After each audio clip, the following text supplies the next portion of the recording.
Today I've got box number 2 for you from the Amazon Electronics customer returns pallet we started last Saturday. Today, box number 2.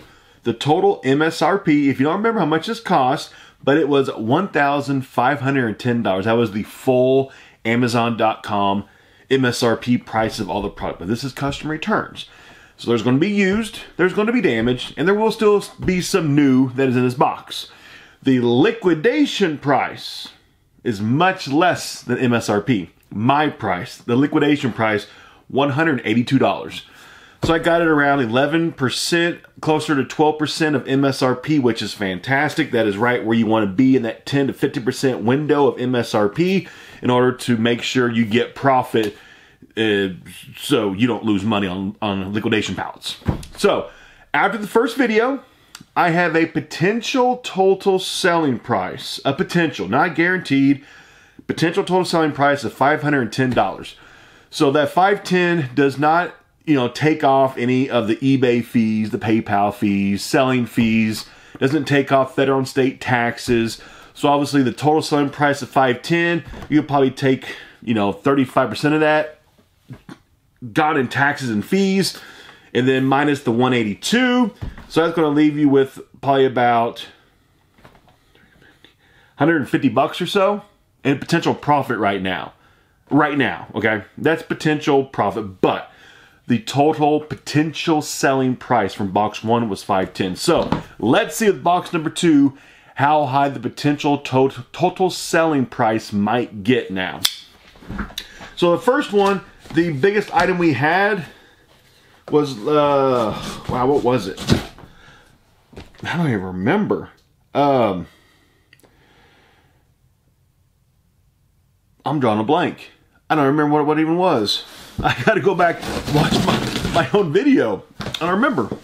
I don't think there's any too hugely expensive in there. There was a calculator that if it worked, it was expensive, but the screen was broken on it. I don't remember. So I will give you this overhead view. A lot of people like to see this. So if you do not want to see an overhead view, if you don't want to hear me talking about the overhead view, fast forward about 30 seconds and you will not see the overhead view. So if you don't want any kind of spoilers, fast forward now. But here is the top of the box. And looking in, I see that'd be kind of nice.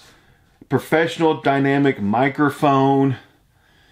Not sure this purple box is. Phone case, iPad case. So looking down in there, it's pretty full. A lot of things are buried. Can't really see too much in there. So let's start digging. Let's see what is in this box. So here we go. First item, and pull this out, is right on top. We have, the brand is Moukey, M-O-U-K-E-Y. A dynamic professional microphone. I've never heard of this brand. I've got a lot of microphones with a brand called Pyle. Mostly they're almost always Pyle brands. This is the first one of this brand though. It doesn't look very used. I don't see any usage marks on it or anything. This does not honestly look very expensive. It doesn't look like a high-end microphone or anything. So this is probably going to be a much lower end kind of microphone. So pricing this honestly is probably going to be, I bet you probably going to be around how much a Pyle microphone costs, 15-20 bucks. It just doesn't have that high quality look to it. So I could be wrong though. I could be wrong. I will try to keep a running tally below of the potential selling total of everything, including box 1 and this box 2. Because it's all from the same pallet. Next we have an iPad magnetic closing case.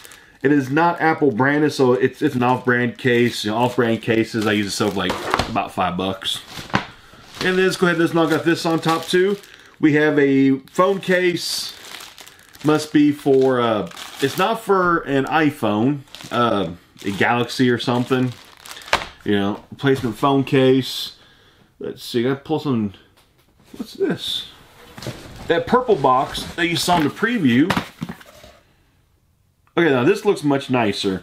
We have a MXL 990 condenser microphone recording kit.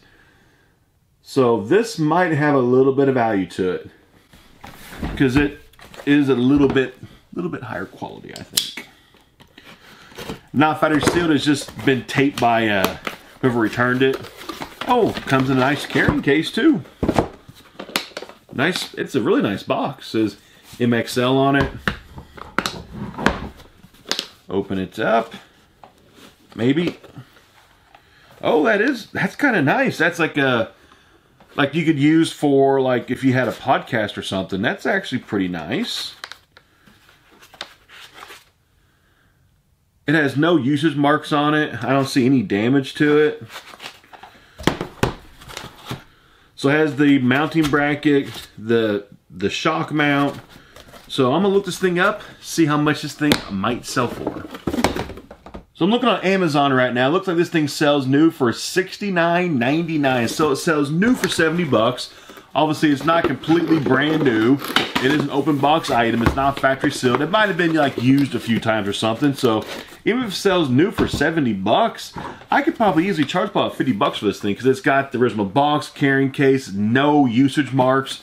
I'd probably get 50 bucks for this. So right there, that's a good item. So yeah, starting this box out, and yeah, good item right there. I'm happy with that. Oh, a vinyl record holder. I've got these record holders back here. I use the Crosley ones. I actually have a new one I need to put together because I actually have a stack of records next to my record player over here. You can't see it, where I need to put those into a Crosley holder. But I do have another one of those I need to put together. I'll do it eventually. And so this is like a wooden vinyl record holder. So you set it up, and that doesn't hold very many records though. That would hold like 1, 2, 3, 4, 5, 6, 7, 8, 9, 10, 11, 12, 13, 14, 15. It would only hold 17 records. That doesn't hold very many records. I don't know why you would use this for. Like, cause this thing here holds like, I don't know, maybe 100 records? Maybe? 75 records at least? This won't hold very much. I'm sure it's got value to it though, because it's like a fancier holder. So if you want your records not in a case like this, but that would have them like totally exposed, so you could see like all sides of your record. So if you're the kind of person that wants to see the front and back of your record cover, with that thing you can. So I guess all about personal preference. Next. Oh, we have these strip lights that you would put like on your racks and stuff to make them glow. Has not been used yet. The backing has not been peeled off, so that can actually still be sold as like new condition. These aren't super expensive though, like 10 bucks. But yeah, they're great for like backdrops. If you got a YouTube channel or a gaming channel, they use them for like the backdrops to make it look kind of cool. And it does make it look kind of cool too. And I should put some up, but I just don't. But, I could. Let's see. Oh, this thing was stuck to the bottom of it. Oh, it is a Apple Watch case. So these things are cheap. And then we have a writable, erasable finish, dry erase surface.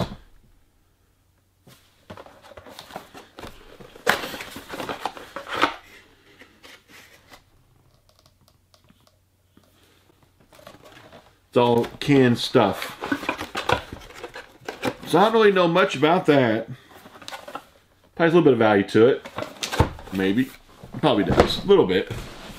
This thing here has a little... oh, dropped it. This thing here has a little bit of weight to it. Oh, Cyber Acoustic. It's not a bad brand. It's a cheaper brand. Not the highest quality. But it is computer speakers and a little subwoofer. I've actually sold this actual set before. I'm trying to think what I got for it. Maybe like $25, I think. 20 or 25, maybe. Trying to Trying to jog the old memory. Last time I had this, but I've got this thing several times. I think I saw like maybe it's like used for 20 and new for 25 or something like that. If it's beat up, it was like 10 or 15. So yeah, about 20 bucks or so for that item. I need to make a little bit of room right here. But yeah, not bad. Not the best brand, but you know, if you just want some cheaper computer speakers, that's perfect for you. Let's see. Data and charging cables. Oh, this would be a whole box for iPhone charging cables. A whole box of them. Probably like a dozen in there. So we have a beat up box of colored pencils. Probably missing half of them in there. This whole site's empty. So yeah. Oh, we got a Dymo. Cool. Dymo Label Writer 450. These get returned quite a bit to eBay or to Amazon because these are hard to set up on Apple products, on MacBooks and on iMacs. These are a pain in the butt to set up. You have to go through and do all kinds of crazy settings because the Dymos are really made more for PCs.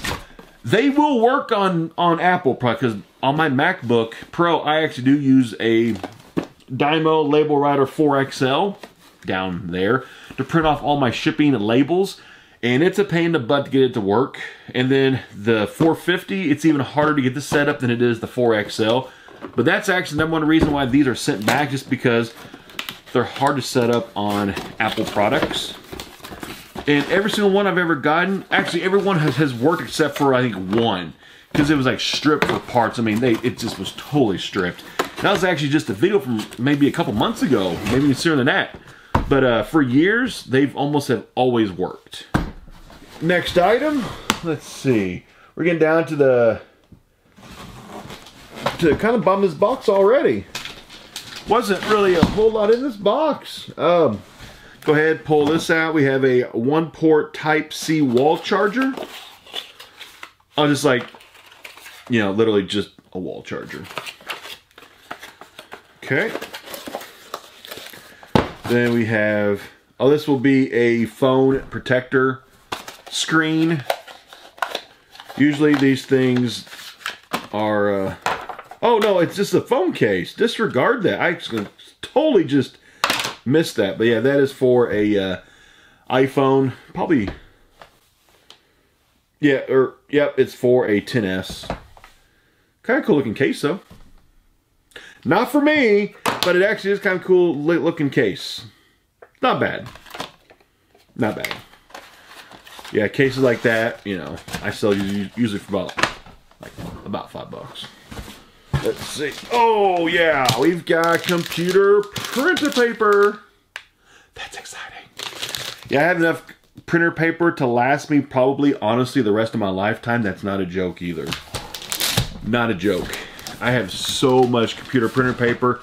I've got white paper, yellow paper, purple paper, blue paper, black paper, green paper, yellow paper, different size papers, poster size paper, small paper, very, very thick paper, thin paper. I have it all. That's not a joke. I have a lot of printer paper. All from pallets. And I actually have given some away to family a few times. Here we have replacement key fobs. That's not something I usually get in pallets, is replacement key fobs. I don't know what vehicle this would be for, though. Replacement key fobs. That's different. I'm going to take the back off this, figure out. Hopefully it lists somewhere maybe what it might work on. They're very cheap though. They're not like high quality replacement key fobs either. Pretty cheap. Then we do have a nice Logitech case here for iPad mini. Oh, that is a nice one. It's like a Logitech. You want to do a little typing? Yeah, not bad. Box kind of beat up. The box is not in the best shape. But yeah, Logitech, something like this. Yeah, that's probably good 30 bucks or so in that range. So that's not bad. I'll take it. Not bad. Let's see. Here I have another one of these wall C-type chargers. Which again, you know, not that fancy at all. Then we have another replacement wall charger, AC adapter, 14 volt. I keep all these adapters. I have literally 2 boxes of just replacement adapters because there's always a time in the future where I'll be like, you know what, this dyno needs a 14 volt AC adapter. I got a replacement for it. Got a replacement. Let's see, we have Super Shield's glass premium screen protector. And it's probably been used or broken. I love these dust cloths. If this thing's broken, I keep all the dust cloths. Oh yeah, that thing is just, that thing is already, it's already shattered and in pieces. So these dust cloths are actually really nice. I actually use these to clean off like on Funko Pops, like the clear windows on the Funko Pops.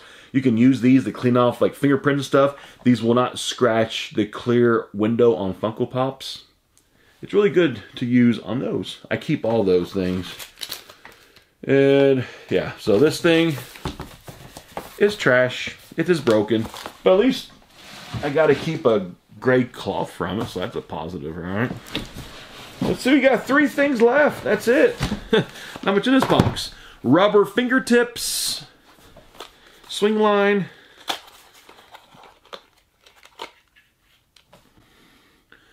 Rubber fingertips. Okay.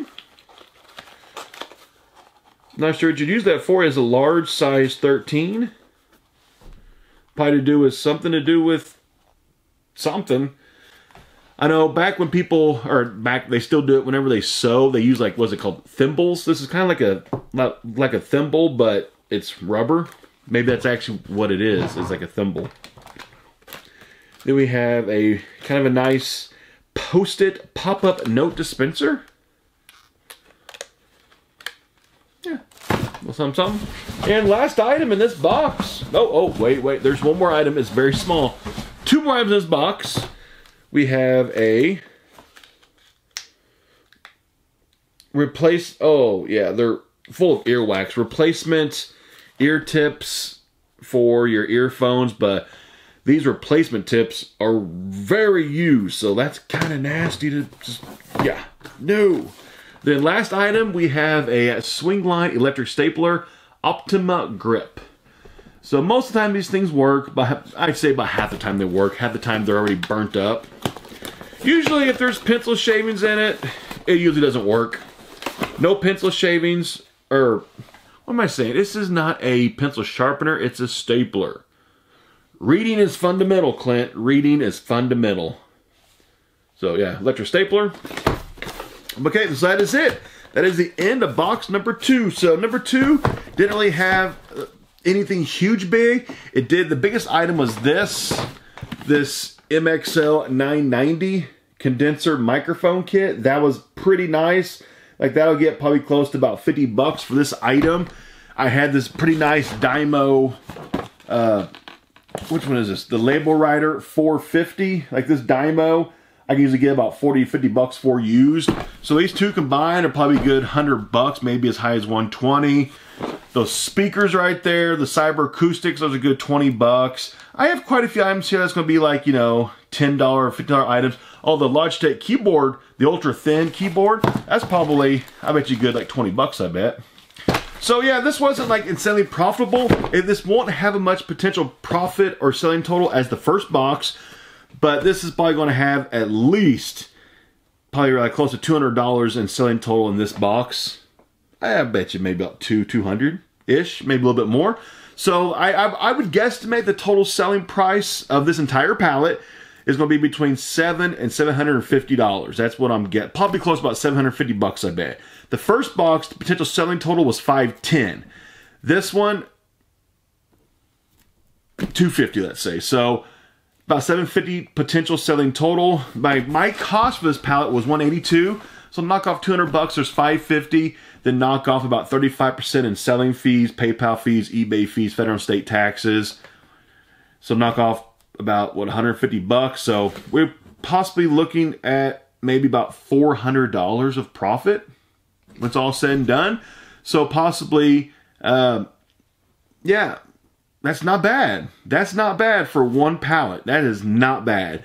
But that's just the potential selling total. Is that a guaranteed it will sell for $750? No. It might actually only sell for $600. You know, like these pallet videos, I just give a lot of time guesstimations of what I've sold for in the past. And sometimes in the future, items might only sell for $5 that I was getting 15 bucks for Christmas time. The prices might have come down, you know. But I know right now, during what we're going through around the world, prices on stuff is actually getting pretty expensive. I mean, video game systems like Nintendo Switches that you could buy new for $250 a few months ago. Now we're selling used for like $400 to $500 for used systems. A lot of video games that were selling used for $20, $25 now are going for full price for used games because this stuff's getting harder to find. And so the prices on stuff right now, if you check like on eBay, lots of stuff's going up in price. But when it comes like collectibles, like with comic books, a lot of those prices are actually going down because people aren't at home reading comic books. They're at home. The younger people, even people my age, are at home playing video games a lot during the day because we're all staying at home right now. We're all staying safe. And we're just at home playing video games, stuff like that. So that stuff is selling like hotcakes right now. So anyway, that's what I was trying to get at. My estimated selling total is probably going to be about $750, but would it actually sell for that much? It might go as high as $8 or as low as $6, you know. But no matter what, I will make money on this pallet. And this is my full-time job. My wife and I, we are both full-time pallet flippers. This is what we do for a living. This is just one pallet. You saw the first box last Saturday, second box today. We actually might buy upwards of 4 to 5 pallets a week. And, you know, depending on the situation we're currently in, pallets are getting kind of hard to find now because places are closed. But normal days, normal months of our life, we could get 4 to 5 pallets a week. So, like, this is what we do for a living. We buy liquidated products, and then we resell it. And, yeah, it gives us the freedom to work for ourselves and be our own boss, and that is fantastic. So I appreciate you watching this video. I upload it every single day, sometimes twice a day, maybe once or twice a week. You'll see 2 videos a day. But right now, I'm doing upwards of 4 pallet videos a week.